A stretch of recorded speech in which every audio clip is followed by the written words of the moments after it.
Hello, we hear it over and over. People want leads, even more so people want responses from those they mail to. I had to learn the hard way. I couldn't even give free money away. Yes, for real. I even tried that. I just wanted someone warm and breathing to respond. The challenge is to separate yourself from what everyone else is doing wrong. So let me show and tell you how I turn things around for me and how it will work for you. The first four things you must put in your mind is 1.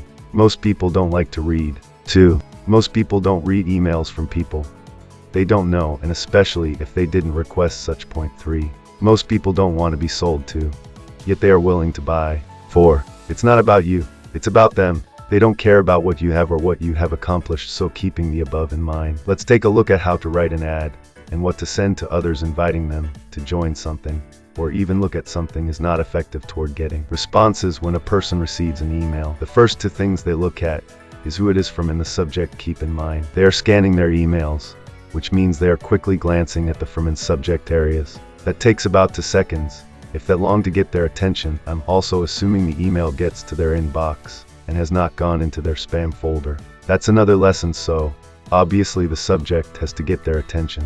What kind of subject gets their attention? It's why they should read your email. The subject has to be short and to the point, stating what the email is going to do for them. Remember, it's not about you, it's about them. How can you help them with a problem they may be having? In other words, a problem followed by a solution. Think of multiple short subjects that will get the attention of the people in the niche that you are emailing. Here are some examples. This newly developed lure catches fish. How to bait your hook so fish will bite. How to write an ad so others will respond. This ad is guaranteed to get responses. The next part of ad writing is not a sales letter. Remember, people don't want to be sold to, yet people like to buy. This is where you give rather than take. Can you write a maximum of 2 lines, stating what you want to give them to help them? Writing a lengthy email, trying to convince someone to take some sort of action won't work. Why? Look at the 4 mind setting points I gave at the beginning. This is especially important if you are utilizing syphilists, where you write an ad and then send them to a website that you provide. When they click on your ad, they will be glancing, if even that. The subject has to get their attention, and the ad has to be so short that the website address can be seen along with the wording of your ad. If they have to scroll down to click on your website address, they probably won't even look at the website you are directing them to.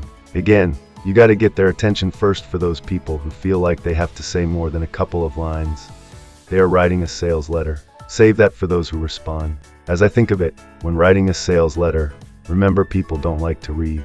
Even when they do, make it easy for them with a lot of white space and large enough font size to make it easy to read. Here is an example of a short attention-getting ad subject. This newly developed lure catches fish. Ad first, hand discovery. This newly developed fish catching lure brings them in, and I just had to show it to you. Then, tell them what they have to do to see it. Here is another example.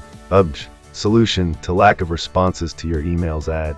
I want to show you how and what kind of email to write so you get responses to your emails. Next, you tell them what to do to see what you have for them. That brings me to the final part of sending an email. What does the receiver have to do to get the information you want to give to them? The more difficult you make it for them to get the information, the less likely they are to request it. Many of us use capture pages to capture their name and email address. What that does is cut down on response because they don't want to be on another person's email list. It also is an invitation to receiving false contact information. Wouldn't it be better if they actually want to be on your list? What if you freely provided them with the information they want, and because of the help and value you gave them, they would choose to provide you with their contact information? How about you're being a provider rather than a seller? You then invite them to be on your email list for more helpful information. That is how you build a loyalty list of people who get to know, like, and trust you. Here is another golden nugget that may not make sense at first. Build your list first, then provide information and products to that list. Rather than choosing a product to build your list, I do hope the above information will help you in your list building and marketing pursuits. And yes, your responses also. If this information was helpful to you, I invite you to subscribe to my Truth in Marketing series. Lon Lindsay, Truth in Marketing.